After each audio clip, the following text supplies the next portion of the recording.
oficial reconhecido pelo Estado.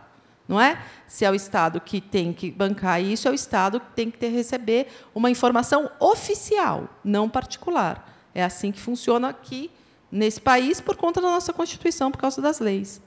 Vai ser todo mundo atendido? Vai ser todo mundo atendido. Mas o que não pode existir mais, o que não pode acontecer mais, é o Estado ser refém de algumas entidades que ficam com essas crianças. A gente sabe que todo tratamento médico, todo tratamento educacional, ele é feito num vínculo de confiança, não é? Eu preciso que as pessoas entendam que todo mundo tem que se submeter. Ninguém vai acabar com o convênio do dia para a noite, nem tirar essas pessoas de lá. Mas é preciso que todo mundo saiba que todas as pessoas têm que ter atendimento nos moldes da lei. É só isso. Rapidinho. Mais uma pergunta só, por favor. Na verdade, o laudo dela é do HC, e eu espero que ela tenha um tempo de vida para ver o que você falou, porque acho que são 5 meses que você tem, Maria? Acho que um pouquinho mais. Não está dando para ouvir. Você pode... O laudo dela é do HC, e eu espero que ela tenha o tempo de vida para ver o que você falou, porque talvez o prognóstico dela é de 1 ano. A minha filha já estudou em escola regular, foi abusada. A minha filha já estudou em escola particular e ela só teve melhoria de 10 anos para cá, quando ela foi para uma escola especializada em autismo, que na época não era escola, era uma ONG, e agora é escola. Minha filha já está com quase 26 anos. Ela leva o prato até a pia, ela arruma uma cama. Eu procuro dar o máximo possível de atividade para ela. Você conhece minha filha, né? Ela é uma graça. Ela, às vezes, se bate, às vezes ela bate nas pessoas na rua, mas eu procuro controlar o surto e procuro sociabilizá-la o máximo possível. Mas ela não tem condição de inclusão regular e de trabalhar. Eu gostaria muito que ela fosse incluída e treinada, mas eu não vejo essa expectativa. E eu volto a mencionar. Eu gostaria muito que ela, e pessoas como ela, tivesse a garantia de uma aposentadoria, uma residência assistida, porque eu a amo, como eu amo todos os meus outros autistas, para que ela não vire sucata quando eu morrer. Qual é o nome? A senhora não me falou o nome. A senhora pode me dizer seu nome? Cássia. Cássia.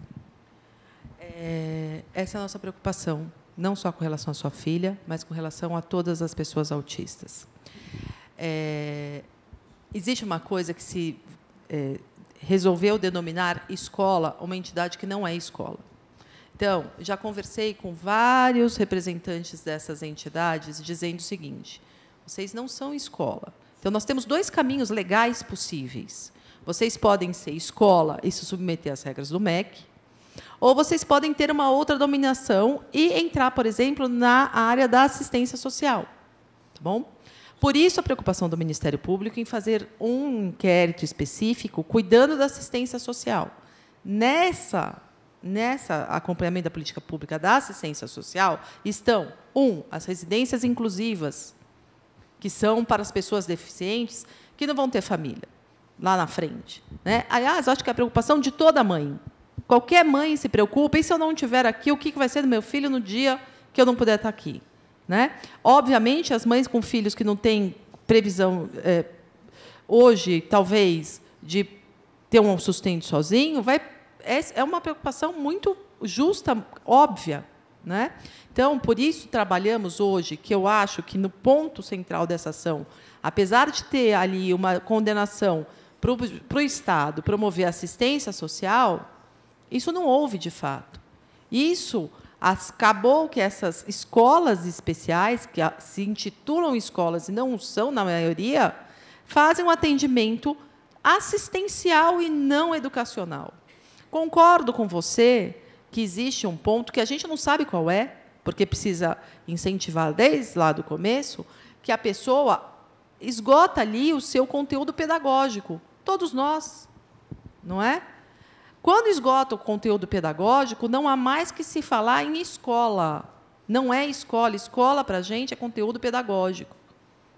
A pessoa precisa de outro tipo de equipamento, que é o equipamento assistencial. Ela precisa de um centro-dia para desenvolver suas habilidades da vida diária.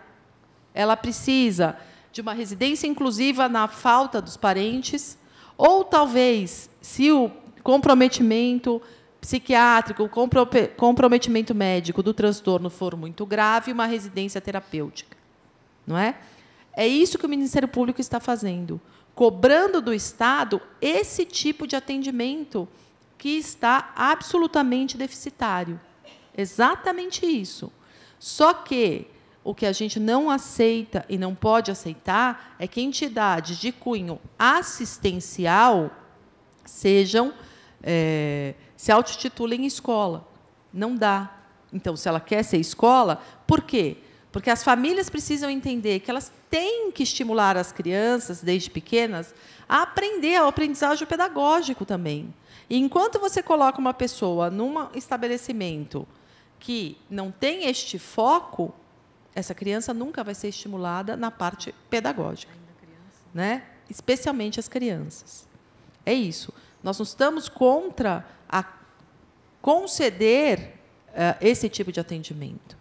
Nós temos que concedê-lo na forma correta. É só isso, não é? A aposentadoria não é o âmbito de atuação do Ministério Público Estadual. Os benefícios do LOAS não estão abrangidos por esta ação por um simples motivo. Eles têm que ser pedidos lá na Justiça Federal. A gente não trata disso aqui, porque, por lei, a gente não pode tratar, nem que a gente queira. Ele só pode ser solicitado junto ao Ministério Público Federal, junto à Justiça Federal. Não é? É o sistema que a nossa lei escolheu. Funciona desta forma. Não sei se eu me consegui esclarecer. Na escola dela, apesar de ser uma escola, né? Hoje, como ela é maior, eles estão incluindo as oficinas. Então, eles tiraram um pouco as crianças de dentro da sala de aula, já que não tem esse centro assistido, e estão desenvolvendo isso. Então, estão fazendo jardinagem, estão fazendo curso de culinária e de autoexistência. Então, lavar, se limpar, essas coisas todas. Isso não é cunho pedagógico, né? Mas não existe. Mas né? é importante que tenha. Não estou dizendo que não é, né? Pedagogia, na UMA, a escola especial do meu filho aprendeu a ler, aprendeu a escrever, ele conhece os estados do Brasil, sabe o hino nacional, fica em pé, põe a mão no coração e canta o hino sozinho, inteirinho. E isso ele aprendeu na UMA. Ou seja, ele sabe ler, escrever, sabe fazer as 4 operações de matemática, muito bem, graças a Deus, e ele está com 11 anos. Então, cunho pedagógico, a escola de inclusão, as escolas especiais, colocam, só que o trabalho deles é específico de acordo ao entendimento de cada criança. Porque também não adianta pegar uma criança autista que ela não tenha possibilidades dentro de uma sala de inclusão para dar português, história, matemática, se ela não compreender, se não tem essa concepção, se não tem essa compreensão daquilo lá. Então, é desenvolvido um material específico, um trabalho desenvolvido pausadamente, de acordo com o tempo de cada criança.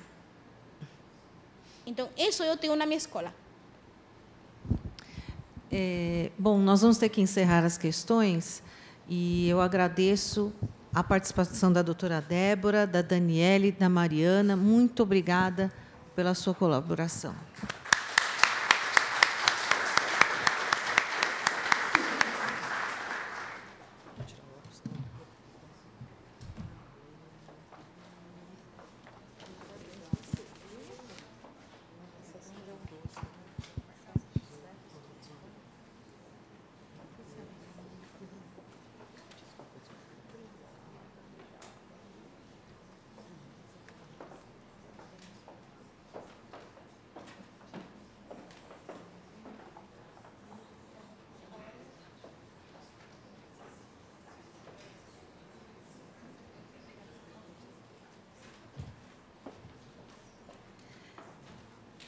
Oi.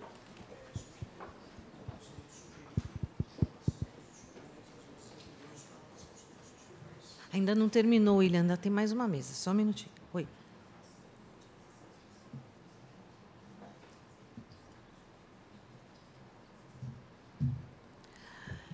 Para compor a próxima mesa, eu convido o Dr. João Paulo Faustinoni Silva, promotor de justiça do Grupo Especial de Educação, GEDUC, da capital, mestrando em Direito do Estado pela Faculdade de Direito da Universidade de São Paulo.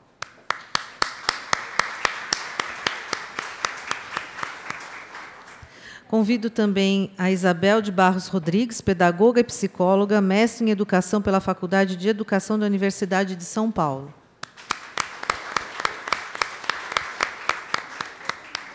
E convido também a Adriana Godoy, familiar, professora de música, cantora profissional, musicista e produtora cultural, foi coordenadora do Grupo de Pais da ONG Autismo e Realidade, atualmente faz parte do Conselho de Pais da Autismo e Realidade, mãe de um jovem com autismo.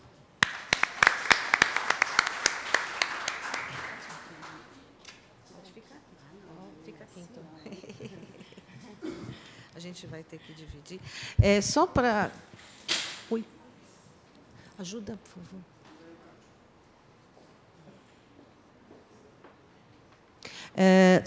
Só para dar uma resposta, me chegou uma pergunta aqui por escrito, mas ela tem mais relação com a mesa que vai ser colocada. Então, ao final, eu passo para eles, tá bom? Com a palavra, doutor João Paulo. Perdão, tá. Nós invertemos a ordem. Desculpe. Isabel, né? Com a palavra, Isabel de Barros Rodrigues. Bom dia, acho que já é boa tarde, né? Eu agradeço o convite para participar. Eu peço desculpas, eu vou ler o meu texto, porque eu acho que, dado o tempo que a gente tem, eu vou tentar me ater a alguns pontos que eu acho que são mais importantes, né? Então, antes de iniciar a minha fala, eu gostaria de localizar de onde que eu falo. Eu falo como pedagoga, como psicóloga e como pesquisadora, de dentro da sala de aula, da clínica e da universidade. Para começar a minha argumentação, eu acho importante contextualizar o que entendo por isso que nomeamos de escolarização. Chamarei ao longo da minha fala de escolarização todos os aspectos educacionais que são de responsabilidade da escola. Ou seja, quando eu falo em escolarização, não estou apenas pensando em ensino-aprendizagem. Isso porque entendo, amparada por diversos pensadores da área, que a aprendizagem não pode ser pensada separadamente da socialização e que a função da escola é apresentar de forma sistemática o patrimônio cultural da nossa sociedade. A escola, então, não é um lugar para aprender o conteúdo do vestibular e pronto, acabou. Ela é um espaço em que acolhemos nossas crianças na sociedade em que vivemos, convidando-as a compartilhar conosco desse lugar de cidadão. Desde 1990, com a Declaração Mundial sobre a Educação para Todos, diversos problemas de acesso, permanência e qualidade na educação foram reconhecidos. Em 1994, com a Declaração de Salamanca e o reconhecimento da necessidade de concentrarmos esforços para atender os alunos que até então não tinham acesso à educação básica, o princípio de inclusão escolar passou a ser internacionalmente reconhecido como alternativa para equiparação de oportunidade para todos, construindo uma sociedade democrática na qual todos conquistariam sua cidadania, na qual a diversidade seria respeitada e haveria aceitação e reconhecimento político das diferenças. Portanto, quando pensamos em inclusão escolar, estamos pensando que todos devem estar na escola, e essa afirmação de que a inclusão na escola é benefício para todos, que impulsiona o desenvolvimento de políticas públicas na área. As políticas públicas nos apontam uma forma de oferecimento do atendimento escolar a essas crianças. Mas as políticas públicas não dizem como o professor irá se comportar em sala de aula e nem prevê como os alunos serão em determinada sala. A prática docente se opera constantemente na preparação e no planejamento para o encontro com os alunos, seguidos da surpresa que o encontro sempre nos provoca. Preparamo-nos enquanto nos dispomos a encontrar outro cenário, outros estudantes, outras condições subjetivas, outros interesses e outras necessidades. Essa é a ética da educação. saber em que lugar se quer chegar, construir formas de se chegar lá e, ao mesmo tempo, assumir a leitura do contexto concreto da sala de aula, a fim de garantirmos que os sujeitos ali presentes possam reconstruir e ressignificar tanto os caminhos quanto objetivos. Entretanto, é comum observarmos fraturas nesse acordo, quando um professor se encontra com um aluno apresentado a partir só de um diagnóstico. A suposição que surge é que o professor precisaria se preparar para entender condições clínicas, porque esse aluno não estaria mais pronto. E o que significa estar pronto para chegar na escola? Significaria que os alunos precisariam adquirir certos comportamentos para só depois frequentarem a escola. Ao contrário disso, a minha experiência e a experiência histórica mostra que a exclusão e reclusão de pessoas que não se encaixam no padrão de aluno ideal, entre aspas, não costuma significar investimento em um projeto individualizado que, de fato, esteja comprometido com o desenvolvimento desse aluno e de suas necessidades específicas. Na legislação, esse público que aqui chamamos de crianças autistas, está associado àquele descrito pela Política Nacional de Educação Especial na perspectiva da educação inclusiva, política de 2008, como, é uma citação, aqueles que apresentam alterações qualitativas das interações sociais recíprocas e na comunicação, um repertório de interesses e atividades restrito, estereotipado e repetitivo. E o que poderia a escola oferecer para esses alunos? E o que podem esses alunos conquistar com a experiência de escolarização? Bom, do lado da escola, cabe uma organização institucional particular a partir do instrumento organizador do currículo, o projeto político-pedagógico que na escola a gente chama de PPP.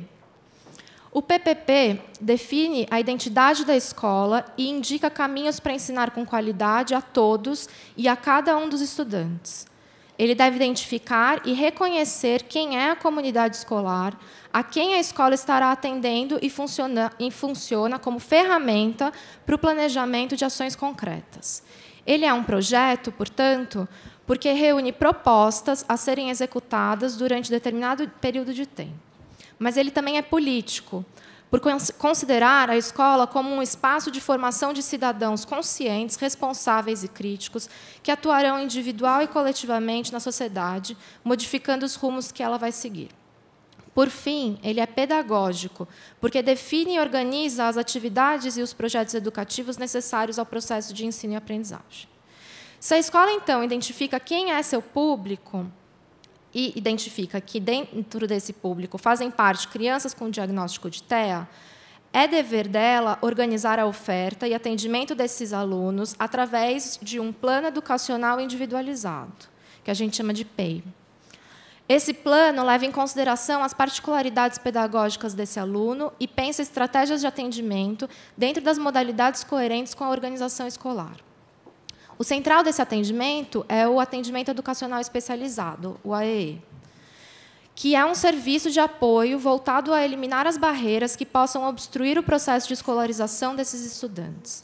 O AEE deve integrar a proposta pedagógica da escola, envolver a participação da família para garantir o pleno acesso e participação dos estudantes, atendendo às necessidades específicas dessas pessoas. Esse atendimento prevê a criação de redes intersetoriais de apoio à inclusão escolar, como foi falado no caso do CAPS, envolvendo a participação da família, das áreas de educação, saúde, assistência social, dentre outras, para a formação dos profissionais da escola, para o acesso a serviços e recursos específicos, bem como para a inserção profissional dos estudantes. Pensar escolarização é isso. Não é pensar nas especificidades clínicas, porque a escola não é tratamento clínico. Porém, pode sim vir a ter efeitos no comportamento e fala dessas crianças. Minha própria experiência e a experiência de professoras com as quais convivo e pesquiso mostram as mudanças pelas quais essas crianças passam. Muito também porque convivem na diferença, com outras crianças da mesma idade e em grupos mistos. A história nos mostra que o impulso à segregação não significa necessariamente uma evolução no quadro clínico da criança, muito menos na sua aprendizagem. Então, é fundamental reconhecer o significado da inclusão para que as pessoas com diagnóstico de TEA tenham assegurado seu direito à participação nos ambientes comuns de aprendizagem, construindo, a partir disso, as possibilidades de inserção no mundo do trabalho. Estar na escola regular com todos pode ser uma experiência com altos e baixos, mas, essencialmente, é uma experiência que nos garantirá uma preocupação com o acolhimento dessas crianças na sociedade, com um olhar para seu lugar e para a sua representação social. Obrigada.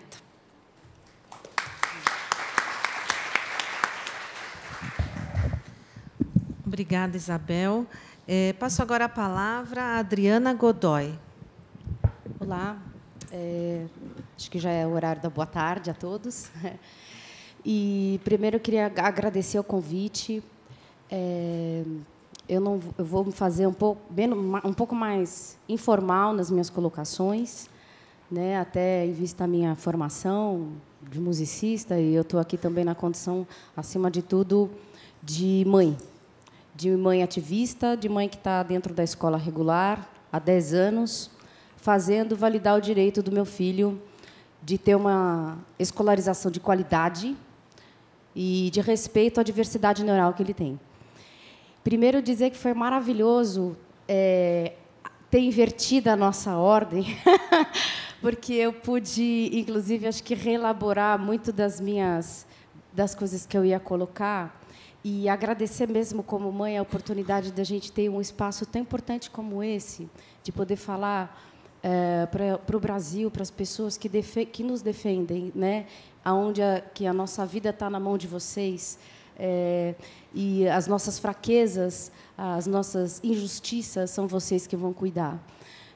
Então, eu acho que o grande mote da educação hoje, para a gente entender o problema mesmo que está sendo vista a inclusão do aluno com autismo, é a acessibilidade.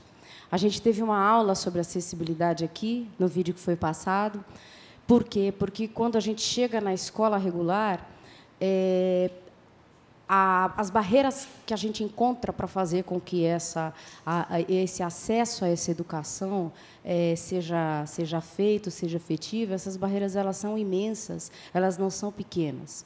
Custa muito caro para o familiar colocar um filho com autismo dentro da escola regular. Eu não estou falando de dinheiro. O meu filho estudou na escola particular até o 5º fundamental. O meu filho, eu não sei, sabe, que nível de autismo ele está.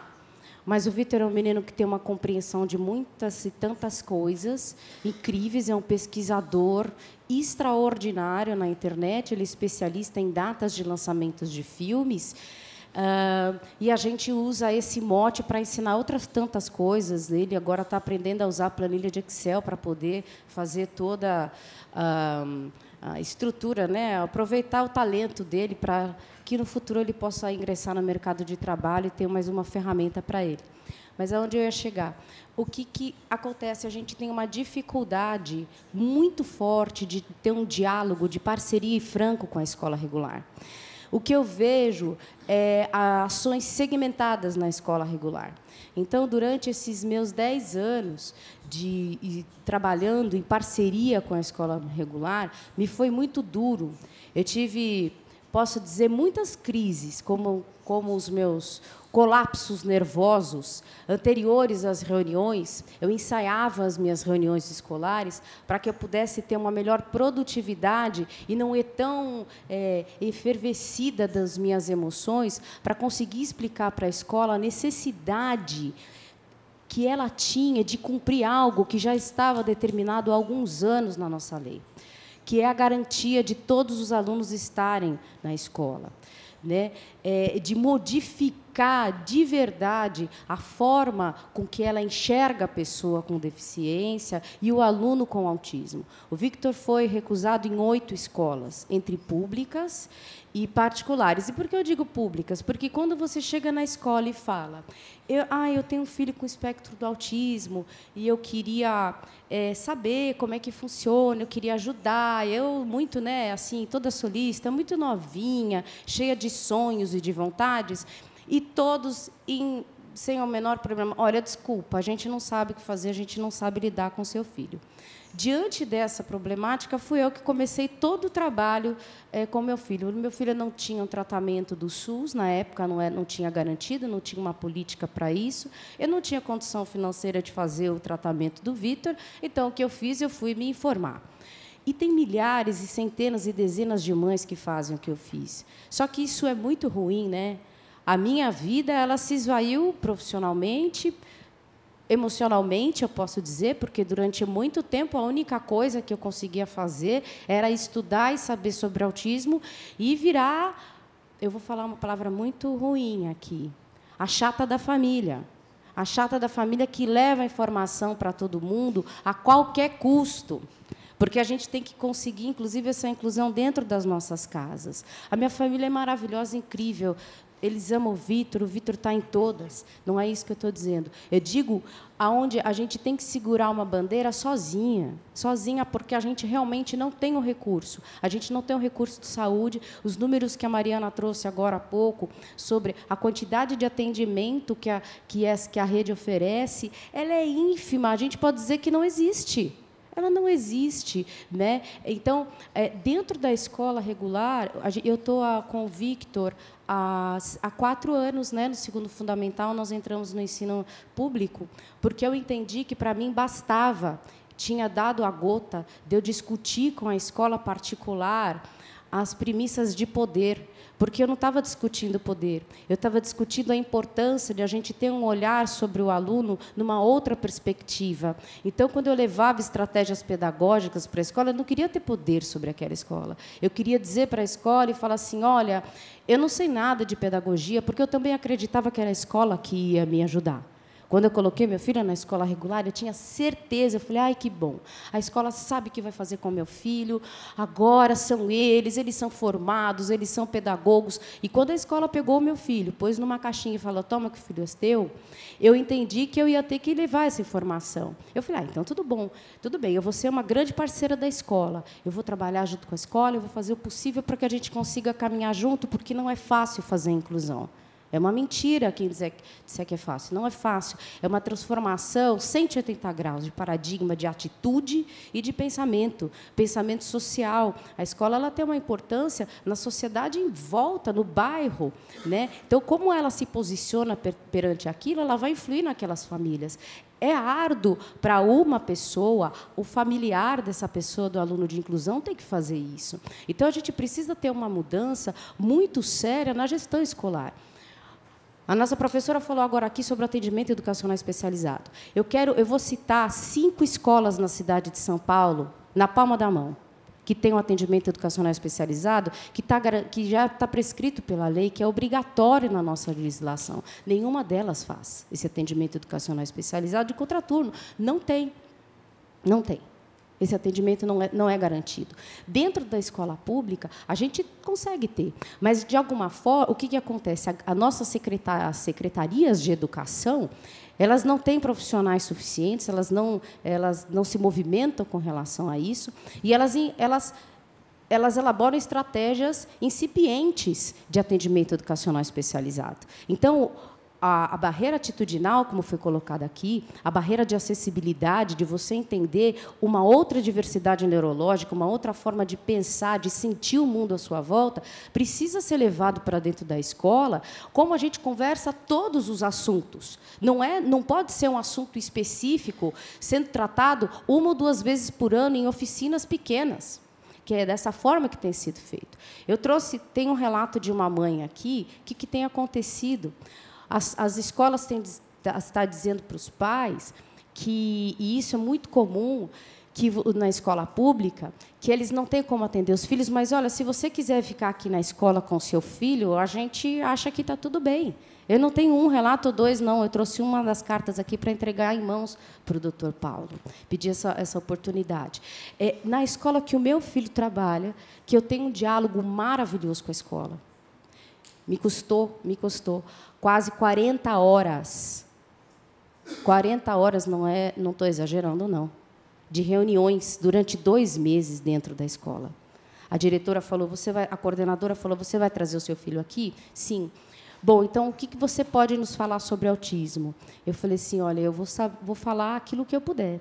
Mas quantos alunos nós temos na escola com deficiência? São 25. Quantos têm autismo? 8 alunos. E o que vocês sabem sobre autismo? Nada. Então, isso é um problema muito sério, porque as diretorias reguladoras, os órgãos reguladores, Cefai, a outra que é do município, a outra que é do governo estadual, da escola estadual, elas responsabilizam o pai por essa inclusão, por essa efetivação. E, quando elas vão responsabilizar por essa efetivação, ela ainda coloca na conta mesmo da família, porque não considera, inclusive, a vulnerabilidade dessa família, dizendo que essa família não ajuda. Porque a família faz isso, a família faz aquilo. É mais uma culpa, não tem problema, a família está um pouco acostumada a levar a conta para casa. Mas a questão é esse aluno na sala de aula. E o que eu vejo é, quando a gente tem, o professor tem informação, quando o professor se sente seguro do que ele quer fazer, do que ele pode fazer, o professor quer voar. É isso que o professor quer. Então, quando eu me lembro, esses dias eu estava estudando com o Victor, meu filho tem dificuldade de montar uma frase com mais do que 4 ou 3 palavras, tá? É muito difícil para ele. Mas, para você ver, eu estava estudando com ele célula vegetal e animal. E, no meio desse estudo, ao mesmo tempo que eu estava lá, eu fiquei lembrando que, quando o Victor tinha 7, 8 anos de idade, eu jamais imaginaria que eu ia ensinar isso para ele. Jamais. E eu, inclusive, determinava isso na minha visão. Imagina, o Victor não vai precisar aprender isso. Por isso que eu entendo um pouco, eu defendo tanto o ensino inclusivo. Porque os meninos estão aí, as meninas, e os jovens e as crianças estão na escola para aprender o que todo mundo aprende. E cada um com seu potencial. Quando vieram me perguntar o seguinte, tudo bem, Adriana, você está falando, mas e uma criança que não consegue nem pegar no caderno, não pegar um lápis? Eu falei assim, qual é o assunto que a sala vai tratar? É célula animal e vegetal? Falei, vamos fazer um trabalho de motricidade em cima de um desenho de célula animal e vegetal? Uau, o que é inclusão escolar? É você pegar o aluno e tirar ele de um contexto? Não, o que a gente precisa, a escola precisa gestão escolar. Os professores têm problema com a gestão. Os professores querem andar, os professores querem saber. A gestão escolar, ela não coloca essa informação dentro da escola. Ela faz barreira dentro da escola porque ela acredita que vai virar uma escola especializada. E aí a gente entra no problema que é fundamental. A educação, o saber pedagógico é direito de todos. Independe como e de qual forma isso vai ser feito. Essa é uma discussão que tem que estar dentro da escola de pedagogia.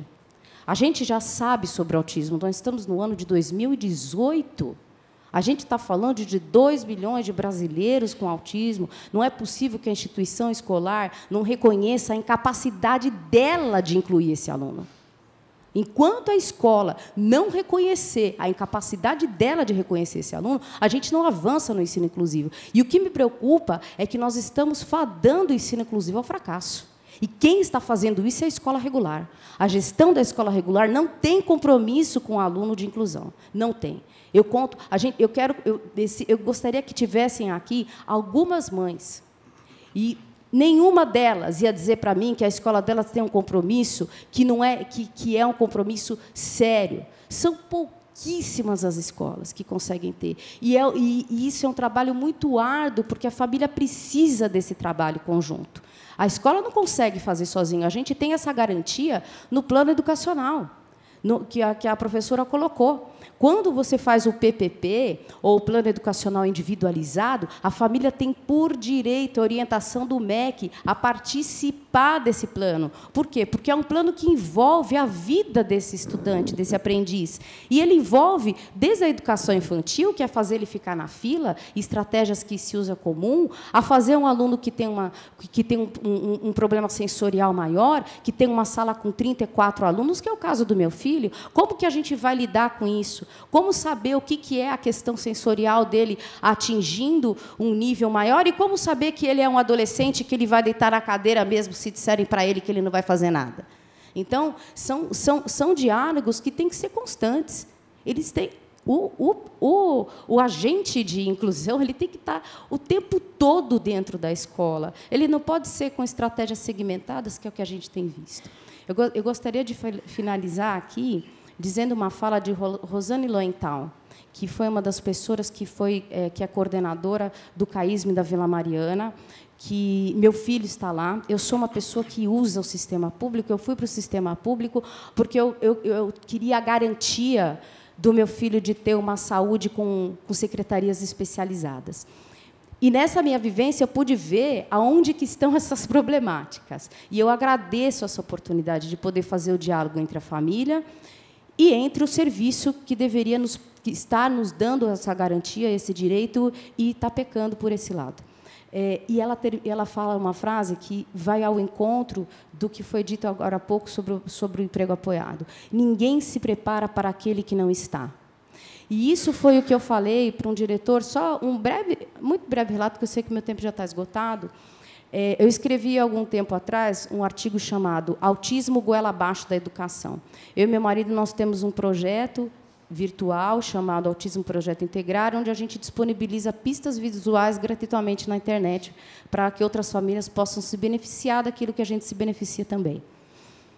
E a gente discorre sobre ensino inclusivo. Nessa fala, eu escrevi isso porque, quando eu fui conversar com o diretor, o coordenador pedagógico da escola estadual que meu filho estava matriculado, eu cheguei na reunião, ele estava tomando o posto dele, porque o coordenador antigo tinha saído em 20 dias de posto. E eu falei, bom, o senhor já está há quase 30 dias aqui, o senhor já deve estar ciente do aluno do 6º B, que tem autismo, e a gente já fez uma série de reuniões com os outros professores e com a coordenação antiga da escola, mas o que eu tenho percebido é que os professores não conseguem avançar sem uma coordenação que realmente concentre e assegure para eles, inclusive ao meu filho, a continuidade do trabalho que foi feito, de estratégias, etc. e tal. Ele olhou bem para mim, não antes de dizer para mim que meu filho está na escola, já era a inclusão, ele olhou para mim e respondeu, depois que o Estado resolveu colocá-los goela abaixo. Quando ele falou isso para mim, eu falei assim, pois é, o autismo do meu filho entrou goela abaixo do senhor e da minha vida. Foi assim que ele entrou. A menos que o senhor esteja dizendo para mim que o seu professor não seja capaz de dar aula para nenhum aluno, eu vou acreditar que ele não é capaz de dar aula para o meu filho. Porque o que eu falo aqui é de potencial humano. Eu falo de potencial humano, porque eu consigo conviver com o meu filho pelo potencial humano que eu procuro ser. Pelas informações que eu vou, eu não tenho ideias mirabolantes, eu não sou uma pessoa genial. Eu não sou uma santa, eu não quero ser uma mãe santa, eu não quero ser uma mãe azul, eu quero ser uma pessoa que pode pedir desculpa pelo filho por ter chamado a atenção dele de uma forma que eu não gostaria na hora. Eu não quero ter a necessidade de policiar o tempo todo as minhas ações, tendo a culpa de que, se eu não for 100% assertiva, eu não vou servir para ser mãe dele. Eu falei assim, então é isso que eu quero para o meu filho, a oportunidade que os seus outros alunos têm nessa escola. Agora, se o senhor está dizendo que meu filho não pode estar aqui, eu sinto não pelo meu filho, mas por todos os alunos dessa escola. Então, eu gostaria que essa reflexão fosse levada aos gestores escolares, aos coordenadores, que levem a informação sobre autismo para seus professores. Os professores querem avançar, porque a barreira atitudinal, ela é real, ela não é pequena, e ela destrói uma família. A gente tem histórias de destruição familiar por conta da exclusão dentro da escola regular. Os responsáveis pelo fracasso da inclusão regular são os gestores escolares e são as pessoas que se fazem omissa frente à modificação de suas escolas e que não permitem a parceria entre a escola e a família e que não permitem e não fazem um trabalho de acolhimento para essa família. É preciso entender que a família da pessoa com autismo tem vulnerabilidade, sim, e isso precisa ser visto sem pudor. Então, a família, a escola, ela tem um dever social e pedagógico. Então, que ela cumpra o dever social dela e pedagógico.